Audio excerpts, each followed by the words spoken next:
Nous voilà au 4e volet de notre série sur la souffrance. Oh, non pas que nous ayons fait le tour de la question, mais parce qu'il y aurait tellement de choses et d'éléments à méditer sur cette question. Aujourd'hui, nous parlerons d'une souffrance qui, malheureusement, est universelle. Ah tiens, je ne sais pas si c'est le malheureusement convient. Bref, je ne sais pas s'il existe une seule personne, croyante ou non, qui ne l'ait jamais vécu. C'était un été comme je les aime, vous voyez, en vacances avec mon mari, mes enfants, dans un de mes plus beaux coins de France, les Cévennes, avec un temps magnifique, au programme promenade, baignade, grillade, des crêpes, farniente. On oublie la montre, il n'y a plus de programme à respecter. Nous avions eu cette année-là, avec Jean-Paul, une bonne idée, celle de prendre chaque jour un proverbe qui se trouve dans la Bible pour en discuter avec les enfants et puis, bien sûr, essayer de voir comment le mettre en pratique. Et nous voilà avec le fameux proverbe de chapitre 27, verset 17. Proverbe 27, 17. Croyez-moi, nos enfants l'ont très vite appris par cœur et ils ont su nous le sortir à des moments bien précis. À chaque fois qu'ils sentaient qu'il y avait une irritation dans l'air ou la possibilité d'un début, d'un risque de dispute, même pendant les vacances, je les revois se mettre devant nous, là, avec un petit air malin, et nous réciter à l'unisson « Tout comme le fer aiguise le fer, l'homme s'aiguise au contact de son prochain. » Méfiez-vous d'apprendre avec vos enfants des versets, ils vous le ressortent. Vous connaissez ce verset ? « Comme le fer aiguise le fer, l'homme s'aiguise au contact de son prochain. » Que le fer ait besoin d'être aiguisé, nous pouvons le comprendre facilement. Il suffit d'avoir eu un jour dans les mains un couteau qui ne coupe pas pour nous rendre très vite compte qu'un couteau non aiguisé, il ne sert à rien, n'est-ce pas ? Impossible pour le cuisinier ou pour le boucher de l'utiliser. Et nous avons besoin d'avoir des outils bien aiguisés, bien affûtés dans la main. Mais qu'en est-il de l'être humain ? Est-ce que nous avons besoin d'être aiguisés? Et quel est le lien avec la souffrance? C'est le thème de notre série. Est-ce que toi ou moi, nous avons besoin d'être aiguisés? Et puis le verset nous dit « L'homme s'aiguise au contact de son prochain ». C'est vrai qu'on doit l'avouer, ce n'est pas toujours la joie d'être avec les autres. Bien sûr, il est bon d'avoir des amis avec qui partager un bon repas, une discussion, voire même venir dans un même lieu et louer le Seigneur ensemble. Mais ce n'est pas toujours la joie. Parfois, au contact de nos amis, des collègues du travail, des gens si aimants de l'Église aiment, les gens de notre propre groupe maison et même les gens de ma famille, mon père, ma mère, mes frères, sœurs, cousins, cousines, il est difficile que nous soyons en contact les uns avec les autres sans qu'il y ait d'étincelles. Pensez-vous qu'il est possible d'aiguiser un couteau sans qu'il y ait d'étincelles ? Tenez, on va faire un petit exercice. Imaginez que j'ai dans ma main un couteau, là, et de l'autre, le fer à aiguiser. Je vais vous mimer comment on fait quand on aiguise, et vous faites le son. Ça vous va ? Vous y êtes ? Attention, on y va. Ouh ! On a les dents qui grincent, là. Hein ? C'est pas un doux frottement tout léger. C'est pas une caresse. Il y a une confrontation, il y a un contact là qui fait mal. En tout cas, là, le bruit nous fait mal aux dents, vous voyez, qui fait mal. Et c'est cette douleur que nous sommes en train de parler. de cette douleur que nous pouvons vivre, de cette souffrance que nous pouvons vivre, qui se traduit dans notre vie par « je suis tellement déçue de telle ou telle personne. Je me sens tellement incomprise. Oh là là, mais pire que ça, je suis trompée par un ami. Je suis blessée. Je suis trahie. Je suis meurtrie au fond de moi. Comment il a pu me faire un truc pareil? Comment il a pu dire ceci ou cela sur moi? Et voilà, je viens au début de mon discours. Qui d'entre nous n'a jamais souffert ces choses-là à cause d'une personne et souvent d'une personne proche, après tout ce que j'ai fait pour elle, après tout l'investissement que j'ai eu pour lui? Voilà ce qu'il me dit, voilà ce qu'il fait. Cette souffrance est quasi au quotidien. Christophe Maé dira « On s'attache et on s'empoisonne comme une flèche qui nous illusionne ». 2000 ans avant, Paul nous prévenait, il nous disait « Mais si vous vous mordez, si vous vous dévorez les uns les autres, attention, vous allez finir par vous détruire les uns les autres. » Voilà la douleur que nous ressentons quand nous sommes au contact les uns avec les autres, comme ces étincelles qu'il peut y avoir quand il y a un couteau qui est en contact avec un autre fer, comme le fer aiguise le fer. Alors, essayons tout d'abord de savoir, mais comment réagir à cette souffrance qui est là devant nous? Alors, moi, j'essaye, je ne sais pas si d'autres le font aussi, de me faufiler pour éviter un regard qui tue ou une parole assassine. Vous voyez, on fait un slalom là. Hein. Des fois, on peut faire ça même à la sortie du culte. Hein, vous voyez, on fait un slalom là pour éviter. Oh non, ah oui, d'accord, non, voilà. On se dit mince. On essaye d'éviter.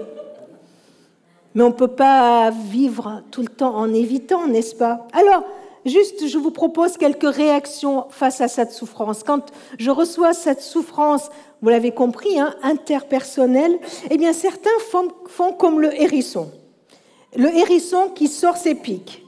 Vous avez intérêt à ne pas m'approcher de trop près. Qui s'y frotte? S'y pique. Face à une parole, une attitude blessante, on riposte et on est capable. Et moi, en tout cas, je suis capable. On me fait du mal, mais je suis capable de faire du mal. On m'attaque, mais je peux attaquer à mon tour. Œil pour œil, dent pour dent. C'est même écrit dans la Bible, n'est-ce pas? Donc, on est capable d'attaquer. Et on peut avoir tendance à faire ça. Face à ma souffrance réagit et ma souffrance contre-attaque. Du coup, la vie devient un ring où relation rime toujours avec confrontation. Voilà à quoi ressemble la vie. On se donne des coups. D'autres, plus pacifiques, et certains diront beaucoup plus faibles, préfèrent adopter la position de la tortue. Dès qu'on s'approche de moi, je rentre dans ma coquille, je rentre dans ma bulle, je me protège. Et comment je me protège? En allant bouder dans mon coin, en restant à l'écart de tout contact, je m'isole. Parfois, je change d'église, je change de groupe, je change d'amis, je change de gens qui ne me comprennent pas, qui me déçoivent et qui me font du mal. Je m'isole pour ne pas être blessée par l'autre, pour ne pas être atteinte par la méchanceté. Je me protège. Le problème, c'est que à force, je peux finir par être tout seul sur une île déserte. Du coup, la vie devient le rêve d'une île déserte où je pourrais aller me réfugier. Mais vous savez, même sur une île déserte, c'est du soleil, du sable ou de la mer que je peux finir par me plaindre parce que je trouve qu'il me ferait souffrir. Alors, entre la fuite ou la contre-attaque, est-ce qu'il y a une autre solution? Comment je réagis face à la souffrance qu'une personne m'inflige? Est-ce que je suis obligée de fuir? Est-ce que je suis obligée de donner des coups à mon tour? Comment comprendre cela?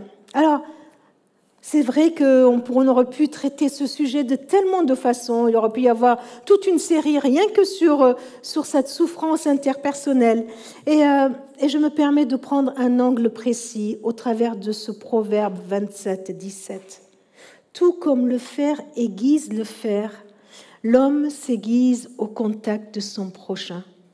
Je vous propose de commencer par accepter que toi et moi, nous avons besoin d'être aiguisés. Ça vous va? Comme un couteau qui a besoin de l'aide pour être efficace, j'ai besoin que mon caractère, que ma personne soit aiguisée. Mais pourquoi? Mais pour accomplir ma mission, pour accomplir ce pourquoi Dieu m'a créé. L'aiguisage de ma personne pour que je fasse ce pourquoi Dieu m'a créé ne se trouve pas uniquement dans mon cœur à cœur et dans ma relation avec Dieu. Elle se trouve aussi dans mon contact les uns avec les autres. Il ne faut pas que je sous-estime ce point-là. C'est au contact des autres que je vais être aiguisée. C'est pour ça aussi que Dieu a créé à l'homme un vis-à-vis, une personne face à lui pour qu'il puisse se regarder en l'autre, pour qu'il puisse se découvrir, pour que l'autre puisse lui dire ce qu'il voit. J'ai besoin de l'autre pour me connaître. C'est au contact des autres que je progresse, que je deviens meilleur. Oui, l'homme s'aiguise au contact de son prochain. Allez, on va prendre quelques exemples. Bien sûr, ces exemples ne sont pas exhaustifs, il y aurait toute une liste bien plus importante, mais juste quelques exemples pour nous donner une idée. Par exemple, quand nous avons cette souffrance qui est d'être sous le regard des autres et d'être critiqué par les autres, d'être jugé par les autres. D'ailleurs, c'est à ce sujet-là qu'il y a cette expression « l'enfer, c'est les autres ». C'est dans le huis clos, c'est le personnage qui à la fin dit « Tous ces regards qui me mangent, pas besoin de grille, l'enfer c'est les autres ». C'est-à-dire que les autres passent leur temps à me juger et je ne peux pas m'échapper au jugement des autres. Alors oui, je peux souffrir parce que je me sens jugée. Je me sens jugée par une parole, par une attitude. On me dit ceci ou cela et j'ai en face de moi un juge qui me pointe du doigt, qui me critique. Eh bien, comment faire? Comment faire quand je suis jugée? Comment je pourrais ni fuir, ni riposter en déballant tout ce que je sais sur l'autre? Eh bien, ce verset, tout comme le fer aiguise le fer, l'homme s'aiguise au contact de son prochain, m'oblige à accepter de m'examiner. À accepter de m'examiner, à me remettre en question, à réfléchir à des questions comme, au fond, pourquoi ça me fait mal d'être jugé, critiqué? Pourquoi ça me fait souffrir? Est-ce que il y a une toute petite vérité dans tout ce que j'entends que j'ai besoin de recevoir et de me corriger? Est-ce que c'est pour ça que ça me fait souffrir? Que dans tout ce flot de paroles, il y a peut-être quelque chose de vrai, ou peut-être que ça touche mon ego, et alors du coup, je préfère me boucher les oreilles plutôt que de l'entendre. Et cette souffrance, comment je vais la gérer? Alors David nous donne une proposition. David nous propose dans le psaume 139 d'aller auprès du seul véritable juge, de nous mettre devant lui et d'oser le prier en lui disant « Examine-moi à fond, examine-moi en profondeur, examine mes motivations, mes pensées, examine-moi à fond, Dieu, connais mon cœur. Tu as le droit de connaître mon cœur, sonde-moi, connais mes préoccupations. Seigneur, regarde si je suis sur une mauvaise voie, et conduis-moi sur la voie de toujours, sur la voie de l'éternité, sur la voie de ta justice. Et c'est ainsi que je peux transformer cette souffrance en occasion de laisser le Seigneur venir me sonder. Et lui, il me montrera ce que j'ai à corriger.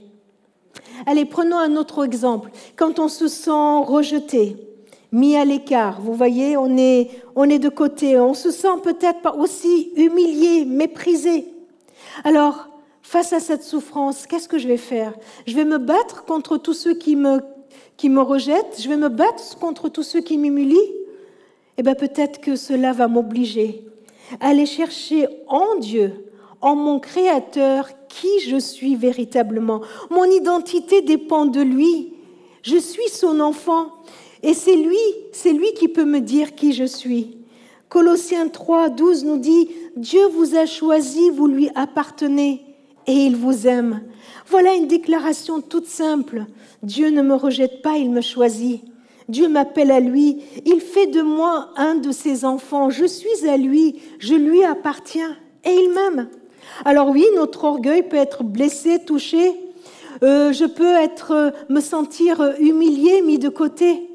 Mais quelle solidité tellement importante que d'aller trouver en Dieu qui je suis. Je sais qui je suis en lui. Il m'a choisi, il m'aime. Je suis son enfant. Et du coup, le regard des autres n'auront pas du tout le même effet sur moi. Alors, pour aller plus loin, oui, voilà deux exemples, mais pour aller plus loin, ce texte me dit que Dieu veut que je devienne meilleur. C'est ça, cette image de l'affûtage. Je suis appelée à être meilleure. Et vous savez, il faut se dire les choses, j'allais dire franchement. Il y a tellement de points dans ma vie, il y a tellement de choses que je ne peux pas apprendre en restant toute seule derrière mon ordinateur. Ne nous trompons pas. Ce n'est pas avec une formation en ligne en 36 leçons avec les meilleurs enseignants du monde.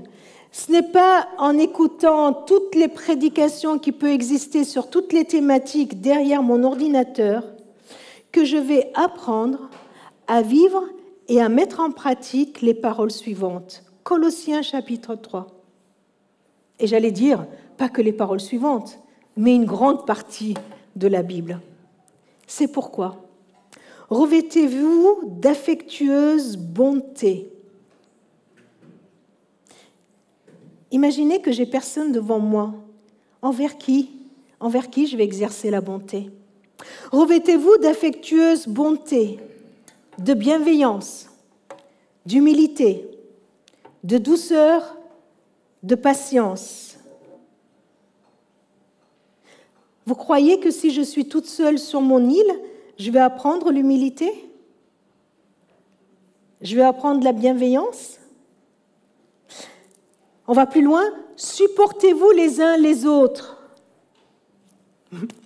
Mais comment je vais pouvoir apprendre à supporter les uns les autres? Quand je vais être confrontée aux autres, quand je vais être en contact avec les autres. Et si l'un de vous a une raison de se plaindre d'un autre, pardonnez-vous réciproquement, tout comme le Seigneur vous a pardonné. Et par-dessus tout, ayez de l'amour, ce lien qui vous permettra d'être parfaitement unis. Les amis, bien sûr, dans nos relations, nous pouvons nous faire mal. Et si ces situations, et si au travers de cette situation, nous laissions le Seigneur nous apprendre à continuer à aimer, à continuer à être bienveillant, à continuer à vivre l'humilité, la douceur, la patience.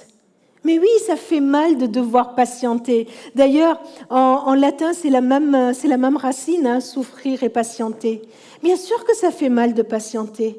Bien sûr que devant cette souffrance, on a plutôt envie de redonner des coups et puis de partir en courant plutôt que de gérer cette souffrance en se disant « là, je dois patienter ». Là, dans cette situation, je dois apprendre l'humilité. Là, dans ce que je vis avec cette personne, Je dois apprendre à continuer à exercer la bienveillance alors que je suis convaincue que l'autre ne le mérite pas. Là, dans cette situation, je dois continuer à supporter l'autre, à l'encourager, à le porter à bout de bras, même s'il me fatigue, il me casse les pieds, qu'il devient vraiment trop lourd. Comment je vais devenir meilleure si je ne suis pas au contact des autres? Et puis on a lu, oh là là, pardonnez-vous réciproquement. Moi, je veux bien que le Seigneur m'encourage à pardonner, mais alors quand il rajoute tout comme le Seigneur vous a pardonné, alors là, j'ai les bras qui en tombent. C'est tellement difficile. C'est tellement difficile de vivre cela, pardonnez-vous. Mais c'est vrai que je ne peux l'apprendre que dans une situation où quelqu'un m'a fait du mal et du coup j'ai à pardonner, n'est-ce pas? Quand tout va bien, je ne peux pas apprendre à pardonner. Alors dans cette souffrance que je vis dans mes relations, et si le Seigneur en profitait pour m'apprendre à pardonner, pour que je devienne meilleure? Ah, c'est tellement difficile et j'allais dire, je suis bien placée, je l'ai appris à mes dépens. Je ne sais pas si certains d'entre vous se souviennent, il y a quelques années de ça, on a pris toute une formation, des soirées pour réfléchir à cela, comment arriver à pardonner, ce cheminement du pardon. Et on a partagé combien c'est difficile. Vous vous souvenez de cela? Eh bien, tout ce que nous sommes dit, eh bien, nous avons pu l'enregistrer, le mettre en vidéo et bientôt nous allons pouvoir vous le proposer. Non pas pour qu'on reste derrière notre écran et regarder à la fin on se dit ça y est, maintenant je sais pardonner, mais pour que cela nous aide à réfléchir, à nous encourager, à sortir et aller voir les personnes avec qui nous avons des problèmes, nous avons des souffrances irrésolues, pour que nous apprenions vraiment à pardonner. À pardonner. Oui, le Seigneur, il travaille en moi pour que je devienne meilleure. Et le sommet de ce texte de Colossiens 3, c'est le verset 14 qui dit « Et par-dessus tout, ayez de l'amour. Ce lien qui vous permettra d'être parfaitement unis. Aiguisez, laissez le Seigneur aiguiser pour que je puisse apprendre à aimer. » Et à la fin du premier culte, quelqu'un m'a dit « à aimer même mon ennemi au point de prier pour lui. » Prier pour celui qui m'a fait du mal, à l'aimer. Oui, le Seigneur veut qu'on lui ressemble, lui qui nous a aimés. Il nous a dit « aimez-vous les uns les autres, comme je vous ai aimés. » Je trouve que Jésus, il a beaucoup d'ambition pour ses disciples. Et il a beaucoup d'ambition pour nous. Il ne veut pas, j'allais dire, nous laisser à l'état brut. Il veut nous aiguiser, il veut nous affiner. Et il nous propose au travers de nos contacts les uns avec les autres, de nous aider, de cheminer avec nous, de nous épauler, par son esprit de venir nous travailler, par son esprit de venir nous transformer, pour faire de nous des êtres patients, aimants, doux, humbles, capables de pardonner. Et il le fait en nous montrant l'exemple. N'avons-nous jamais blessé notre Seigneur? Qui d'entre nous peut dire « Moi, j'ai jamais oublié Dieu, j'ai jamais oublié Jésus dans ma vie, pas même une journée, pas même une semaine ou un mois. » N'avons-nous jamais critiqué Dieu dans ce qu'il fait? Ne l'avons-nous jamais méprisé ou ignoré? Pourtant, il continue à user de la patience envers nous. Pourtant, il vient nous rejoindre dans notre humanité. Il s'est humilié, lui, le Dieu Tout-Puissant, lui, le Saint des Saints. Il s'humilie pour venir juste à côté de nous, pour se mettre à notre niveau. Vous vous rendez compte quelle humilité pour venir se mettre à notre niveau, pour nous parler, pour être à côté de nous et pour nous tendre la main, alors que nous l'avons dédaigné, alors que nous n'avons fait de lui aucun cas. Il vient nous tendre la main et il nous entraîne avec lui pour nous apprendre à pardonner, à patienter, à se tenir et continuer à notre tour de tendre la main aux autres. Qu'en pensez-vous? Vous êtes, vous êtes prêts? Sommes-nous prêts? Avons-nous envie qu'ils nous prennent par la main dans les souffrances que nous vivons les uns avec les autres pour nous tirer derrière lui, nous entraîner avec lui pour que nous puissions devenir meilleurs? Au début de cette semaine, dans une pastorale, Jérémie nous a rappelé ce verset de Romains 12 qui dit « Ne te laisse pas vaincre par le mal, sois au contraire vainqueur du mal par le bien. » Et en français, il peut y avoir un jeu de mots. Ce mal, c'est à la fois ce qui est mauvais, le péché, ce qui est mauvais. Et en français, on peut comprendre aussi le mal, c'est cette douleur que nous vivons. Ne te laisse pas vaincre par le mal, ne te laisse pas vaincre par la souffrance que quelqu'un t'inflige. Mais toi, sois vainqueur de ce mal par le bien. Sois vainqueur en manifestant, comme le Christ le fait, la bonté, la patience, l'humilité, en pardonnant et en continuant à aimer. Quand j'ai fini de préparer cette prédication et j'ai envoyé le texte à Célian, qui est à la projection, et à toutes les personnes concernées, je suis retournée dans mon bureau quelques jours plus tard, et puis j'étais là, d'un coup, j'ai vu que ma Bible était ouverte à un psaume. Et quand je l'ai lu, il y avait une prière dans cette psaume qui m'a tellement touchée, qui m'a tellement fait du bien. Et je vous propose cette prière, c'est une prière de David, pour que nous puissions la faire ensemble qui nous positionne en disant non, nous ne voulons pas être vaincus par le mal, mais nous voulons être vainqueurs du mal par le bien. Alors je vous propose cette prière, on va l'écouter une fois, et si vous êtes d'accord, je vous propose que nous puissions la dire ensemble une deuxième fois.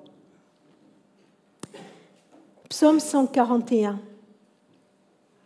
Seigneur, monte la garde devant ma bouche, surveille la porte de mes lèvres.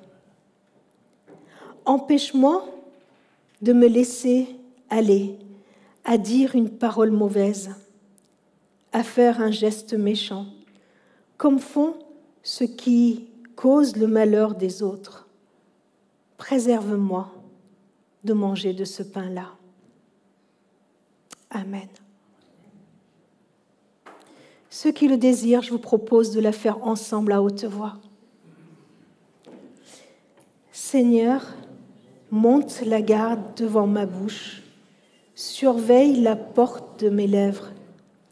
Empêche-moi de me laisser aller à dire une parole mauvaise, à faire un geste méchant, comme font ceux qui causent le malheur des autres. Préserve-moi de manger ce pain-là.